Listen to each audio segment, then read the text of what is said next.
Welcome to what is more or less the final real work installment of cleaning these skins. You can see that they look actually quite spectacular, and on the verso, on the fleshy side, you can see that there are all those yellowish areas. Those are bits of meat and other tissues that did not come off when I initially scraped it, and we're going to take care of that now. We're using a rather dull number 10 scalpel blade, and what I'm going to be doing is working at it, holding the blade as vertically as I can, like this. I'm not going to do this whole skin like Julia Child. I've prepared some others. Kind of been working away at this. It's very therapeutic on a rainy day. And we'll start right along here. You just want to work systematically, and you can see how this comes up. It's very fibrous.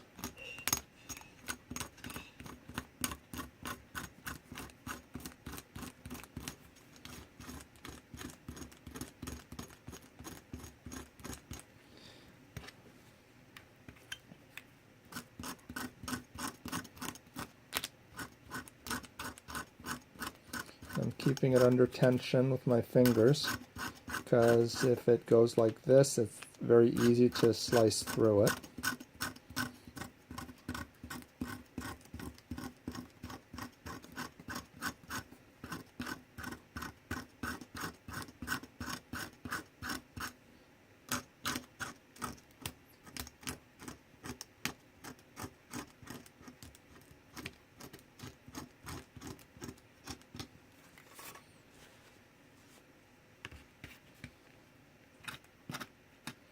You can see all those bits right there.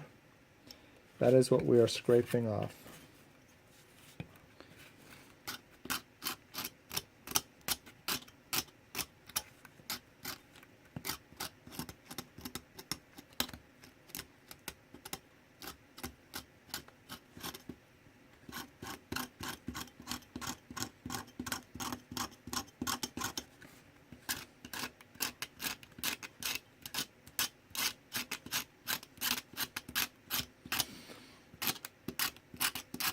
Just take your time, work away at it.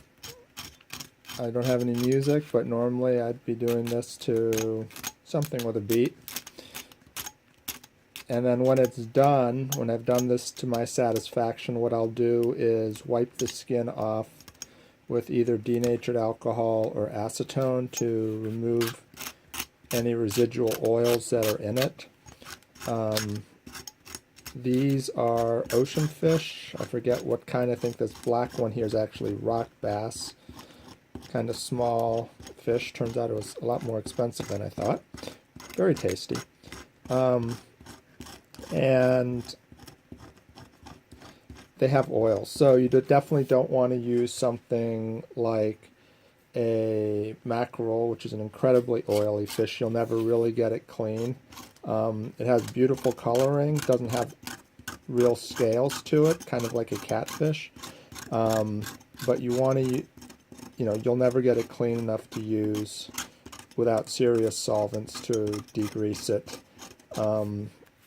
Salmon has some oils, and the acetone and denatured alcohol clean that up well. And I made some, what I think are beautiful bindings with it.